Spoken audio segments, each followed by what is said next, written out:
Welcome to a discussion that challenges the way we think about growth and change. In this video, we're going to talk about why the popular concept of the comfort zone might not be as helpful as you think and offer a better alternative for personal development. My name is Emily, and I promote evidence-based psychology. You've probably heard people say things like, "You're not succeeding because you're stuck in your comfort zone."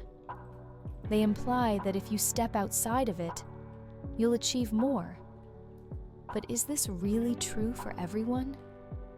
Let's dive into why this idea can sometimes be harmful and explore a more effective approach that helps you grow without the pressure of simply leaving your comfort zone. The comfort zone is a dangerous concept, and I do not recommend using it in everyday life. In this video, I will explain why it can be harmful and offer an alternative approach. You may have heard phrases like, "You're not succeeding because you're stuck in your comfort zone." It is said that if you step out of this zone, you can achieve more. But think about how applicable this statement is to everyone. Often, such words can make a person feel inadequate or like a failure.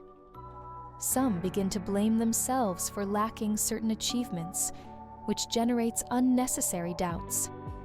A person might start thinking, "There's something wrong with me. I'm not trying hard enough because I'm sitting in my comfort zone." This is dangerous.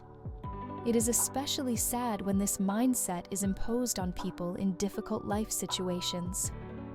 For example, a person forced to work for little money or to stay in toxic relationships is told, "You're just in your comfort zone."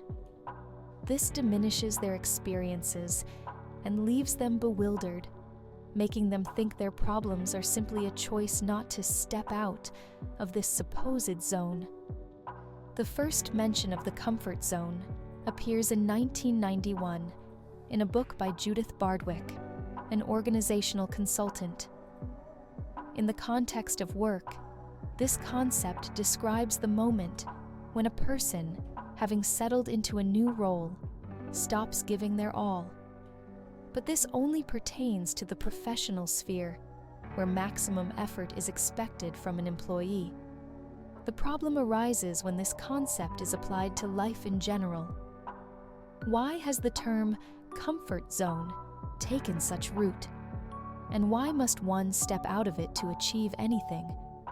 If a person is satisfied with their life, why should they leave? The issue is that this concept does not account for the real difficulties people face, their fears, and their lack of resources and knowledge to make changes. Most importantly, it does not help at all and only makes a person feel worse. Instead of comfort zone, I propose using the term zone of proximal development. This concept highlights that people grow and develop most effectively when they are supported and guided through the process of learning new skills, allowing them to gradually build confidence and competence. The zone of proximal development allows for gradual growth with assistance, rather than forcing someone into the unknown. This term is very effective because it helps to better understand reality in the right direction.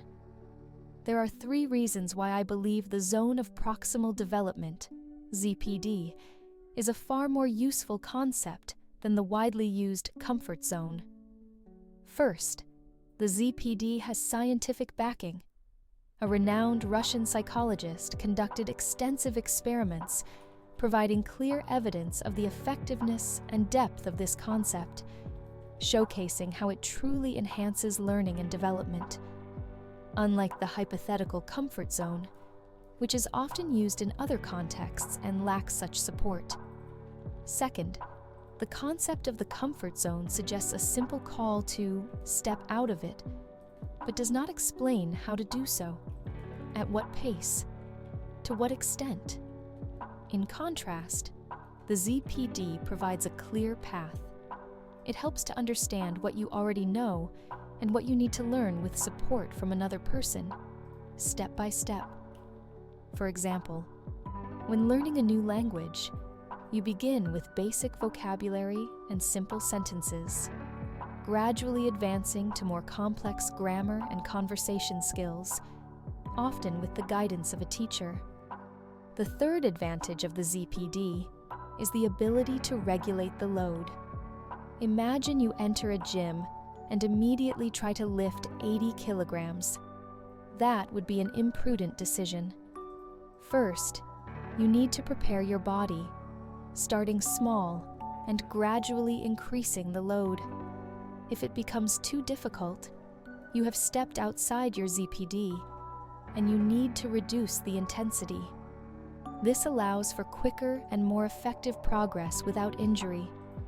The fourth advantage is that the ZPD supports a stable but moderate motivation. Referring to the Yerkes-Dodson law mentioned in the video, when mastering complex skills, moderate motivation is needed rather than high motivation. The ZPD provides just that, a stable motivation directed towards gradual development. The comfort zone is unsuitable for people in difficult situations. A person in trouble often does not want to remain in that state. They feel uncomfortable. The problem is that they cannot exit that situation because they don't know how. This is not related to desire or lack of motivation.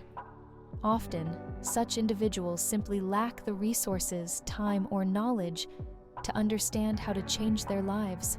For instance, some people remain poor not because they find it comfortable, but because they are so overwhelmed by their problems that they cannot see paths to change.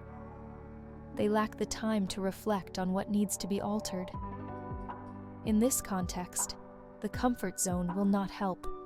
It's not enough to simply tell someone, "Step out of your comfort zone." It is crucial to help them find ways to escape their current situation. Sometimes, the problem lies in resources. For example, a person needs to attend professional development courses, but has no one to leave their child with. Or a person cannot afford to retrain because they cannot carve out time for it. This is not a comfort zone, but rather a situation where a person cannot change their life due to a lack of resources, skills, or support. Another example is a woman living with a partner who mistreats her. She might fear leaving because if she does, he may find her and retaliate. This is a real problem, not a matter of comfort zone. Telling her, "Just step out of your comfort zone," ignores the reality. In such cases, the approach of the zone of proximal development is more effective because it offers gradual changes. For example, finding shelter, planning savings, or exploring options to exit the situation. This is a long process that requires time and resources. People remain in difficult situations, not because they are comfortable there, but because they lack the opportunity to escape. For example, if you aim to improve your cooking skills, having a knowledgeable chef to teach you the basics of food preparation and techniques would be much more beneficial than trying to create a gourmet meal without any guidance right from the start. This approach allows for gradually increasing the load while maintaining motivation and avoiding significant failures. The zone of proximal development helps to move forward while maintaining a balance between comfort and challenge, making the learning process smoother and more successful. Thank you for watching. If you found this video helpful, please subscribe for more insights. Your support makes a difference. See you next time.